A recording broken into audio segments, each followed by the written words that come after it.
to the point where the quota is set for the year, given the timing of antelope surveys, we'll have applicants lined up for those doe fawns.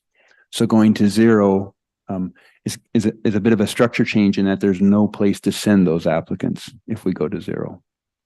Chair, Commissioner Burrows, if that helps. It does. I guess that Wouldn't that even be true if you set it at 1? If we set it at, so let's say there's 50 applicants for those, and if there's 25 does, we can send those 50 applicants, they get 50-50 chance of getting one of those licenses. We do have a drawing for that one across those 50 applicants, Vice Chair.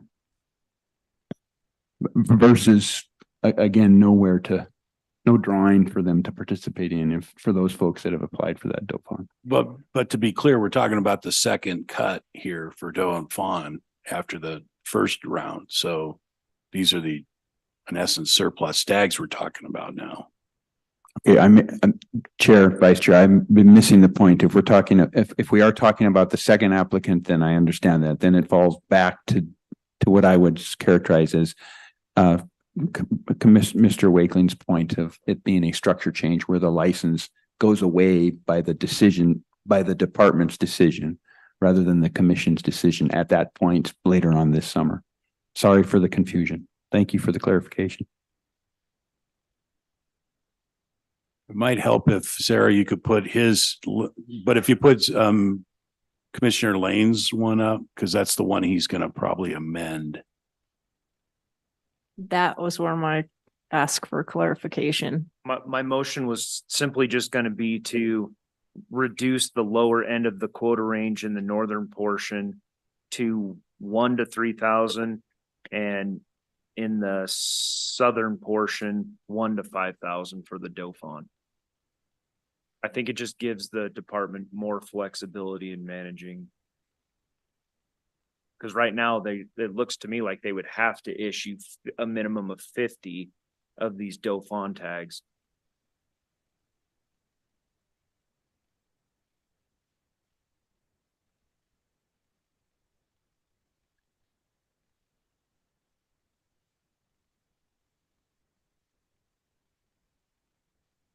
Commissioner, I don't want to step on your toes on your motion, your amendment that you made there.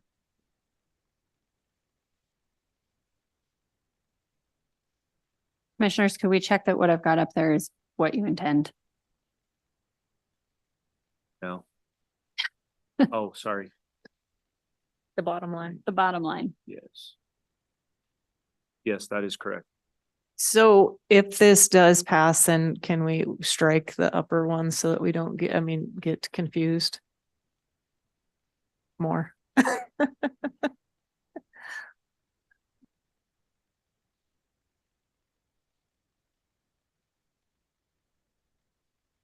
You're fine. Are there any questions as to, does everyone understand?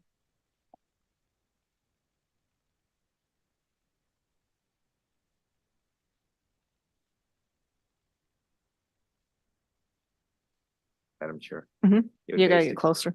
You would basically strike out the 25 to 3,000 in the northern and the 25 to 5,000 the southern, and read 1 to 3,000 the northern and 1 to 5,000 the southern. Yes. Yep.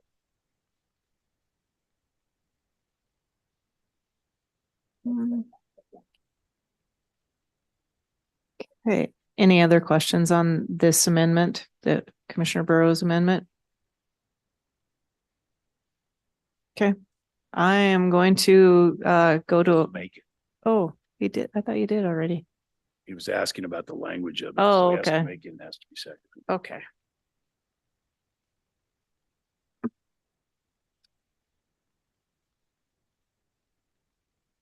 All right.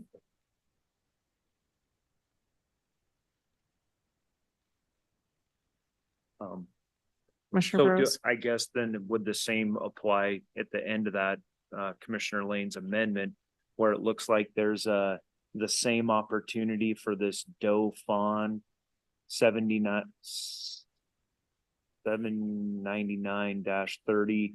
There's a quota of 1,500, a range of 50 to 4,000. Is that an That's additional? the southern part. What's that? That's the southern portion. No, that's additional. That's a- Additional, yeah, different. So yeah, it would apply. So that would be amended as well. From 1 to 4,000. Yeah. Okay.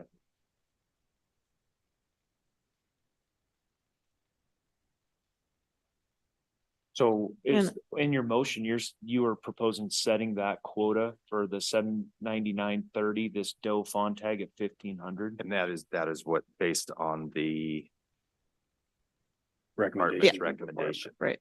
So all you're doing is lowering the lower end of that.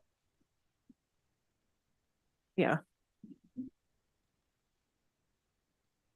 Lowering the bottom end of the range from 50 down to 1. On 799.30. So you're really making 3 changes. You're adjusting the bottom end of the northern, southern, and the 799.30 all down to 1 as the bottom end. That's the motion. If you make it. Still need to make it. I'll make the motion. Madam Chair, I make a motion to reduce the quota range for Doe fawn to 1 to 3,000 in the northern portion and 1 to 5,000 in the southern portion, and lower the quota range on 799-30 to 1 to 4,000 in the southern portion. Is there a second? I'll second it. Okay. Commissioner Tabor, okay, Commissioner Lane, Madam Chair, that there's a correction in that was that 799-30 was just in hunting district 705. Is that correct? The 799-30 tag. you gotta get closer to the mic. Yeah, that's. It's only in 705. 705, That is correct. not in the southern portion, so that language could correct. be changed.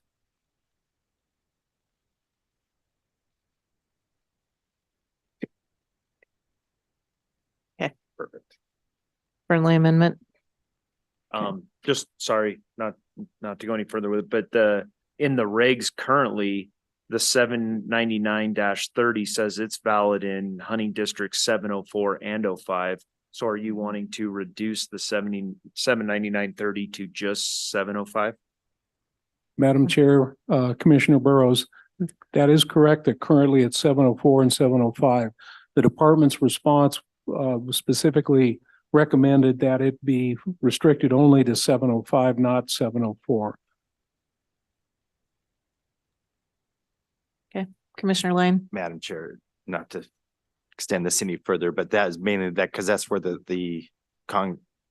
most of the animals are located. Okay, that's why. any other questions?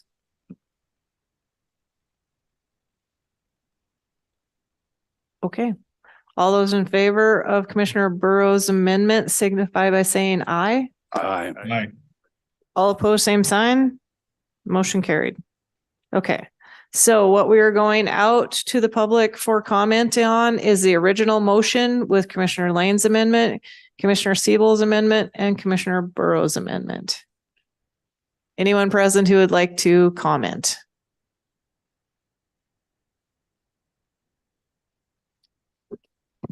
Madam Chair, Commissioners, Director Dusty Crary, CRARY, President, Montana Outfitters and Guides Association.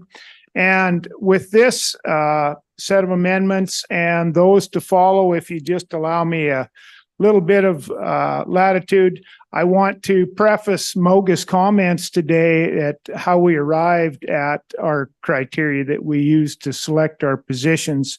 And these were pulled right from the, as identified as priorities in the elk management plan and the elk working group. And we use conservation status. That's the trumps all other criteria that we looked at. Hunter opportunity and distribution, of course, will certainly get a good representation here today, but also we really want to emphasize economic impact and the importance of that in these decisions today. And that even if there is a negative economic impact unavoidable to achieve a conservation objective, that it's important to note that and have that on the record. And sometimes that slips through the cracks. So, and of course, landowner concerns, and not just with wildlife impacts, but also with the human impacts that comes with that as well. So you're going to hear from quite a few MOGA members today, and I'll leave these detailed report here on that. And also thank you all very much for being here, and we really do appreciate all the time and effort you put into this process. Thanks. Thank you.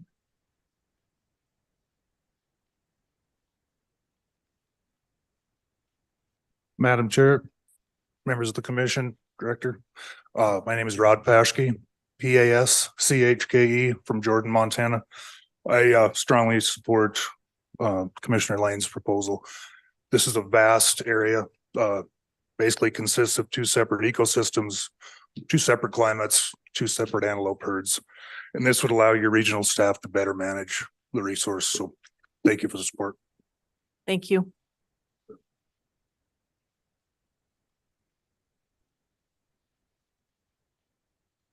Madam Chair, Commission members and Director. Gotta get into the mic there a little bit. Thank you. Okay, I'll start over.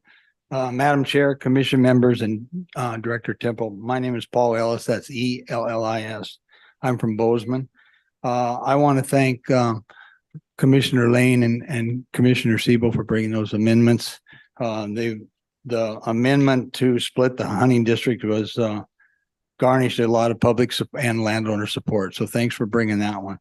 I also appreciate the chance to raise that quota in 900 archery antelope quota. And that'll give more flexibility for more hunters to hunt. There were 470 residents that didn't draw that permit this year. And also there in Region 7, I think by lowering the doe fawn numbers of harvest, to allow us to, if we do allow us to hunt, allow us to take more archery hunters out on the landscape. And Region 7 also has a you can buy a doe fawn license with that 7,500. So I think reduce those quotas and increase the archery antelope quota is a good idea. I should fully support it. Thank you. Thank you.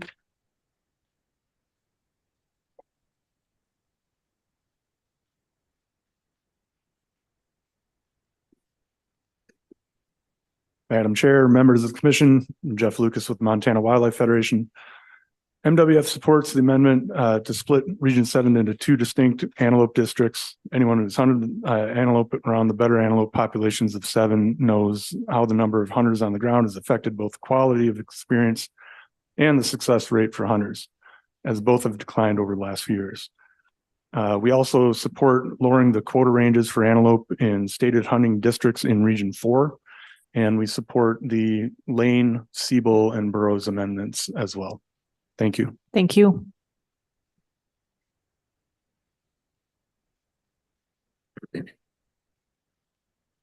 Eric Albus, ALBUS. Thank you, Madam and Commission and Director. As a landowner in Region 7, I strongly support the split and the amendments. And thank you for your time. Thank you. Any further commenters present? Okay, do we have anybody in the regional offices who would like to speak to antelope? Madam Chair, we have no comment on the regional offices. Okay, do we have any hands raised? Madam Chair, we have hands raised. I will let them in at your pleasure. Okay. Jess Wagner. Can you hear me? Yes, we can. Commissioner Robinson and members of the commission, I'm Jess Wagner from Lewistown, Montana. First, I'd like to comment on Commissioner Lane's amendment. I support the amendment. I think it could be made slightly better, but just with just a simple tweak. The Interstate 95 is a big barrier to antelope, and in years when we get bad winters, well, even this fall we had a big snowstorm and there was hundreds of antelope stacked up against the interstate east of Glendive. And had the river been frozen, they likely would have crossed the river into what would be the other proposed hunting district. So I think I would recommend changing the boundary for the split from the river to the interstate. Because years with bad winters, it's not uncommon for hundreds of antelope to cross the river. Actually, sorry, I think Interstate 94, not 95. But I think that's just a small tweak that could improve things and not have to account for those hundreds of antelope crossing from one district to the other. I'd also like to comment on Commissioner Siebel's amendment. Seems like it's a recurring theme with archery permits. We as hunters get used to drawing a certain permit every year, and then eventually demand exceeds the supply and it's no longer guaranteed. I was one of the unlucky few who didn't draw that permit 2 years ago. But the fact is, we have over 1 million people in Montana now, and it's just not sustainable to keep increasing permits to accommodate hunters not drawing every year. They're limited for a reason. That's just the way it is with the population we have now. We can't keep increasing quotas to accommodate hunters. And I appreciate leaving the quota up to the department. But I still think we don't need to increase that range. Thank you for your comments. Thank you.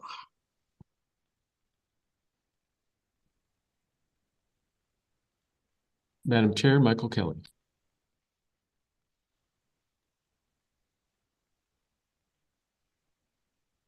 You are muted. Wait, yes, you're still muted. Okay, is it working now? Yes. All right, Michael Kelly. I'm in Miles City, Montana. I made a comment on this earlier. Well, during the comment period, you can find that online. I oppose the amendment based on the principle that a private interest group seems to be pushing it. And it's a public resource, whether the amendment is a good one or not. It sets a dangerous precedent that a public resource is being dictated by a private interest. And I don't feel that that's the way the state should be managing wildlife. So it's my comment. Thank you for your time. Thank you. Any further commenters? Madam Chair, we have no further comments online. Okay. All right. Any other questions before we go to a vote?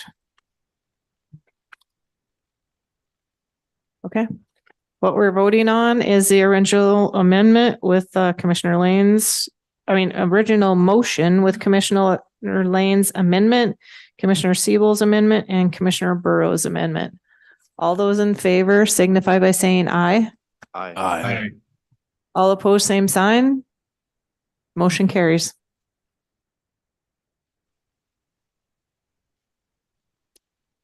All right, we're gonna break for lunch. I think probably if we can make it back here by about 1:20, we're gonna shoot for 1:20 for a start.